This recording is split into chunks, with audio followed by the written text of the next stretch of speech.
Mehmet.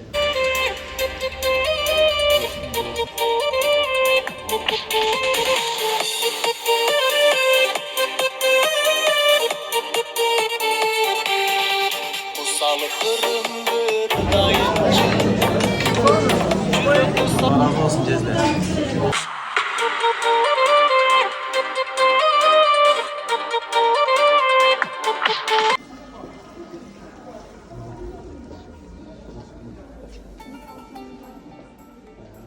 Mına hurmatlı dostlar, Turkiya elinin ulutluk giyimlerinin bağlılıkları mına ушундай экен. Her bir uluttun özünün suyulması, özünün sayması, özünün kovuzu болот. Мына көрүп атасыздар. Аябай сонун экен. Көстү керемет, көстү уялта турган жакшы материалдардан, жакшы кооз таштардан жасалган керемет көйнөктөр.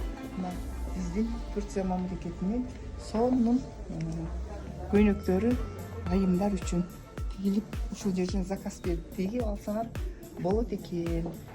Ал үчүн өзүң келип, өзүңдүн размериңди берип, кооздугуна суктануу менен өзүнүн өңдөрүн, түстөрүн тандап алсаңыздар болот. Кош келиңиздер Кутахия шаарына. Мына биздин Турция элинин улуттук баалуу кийимдери. Сонун керемет.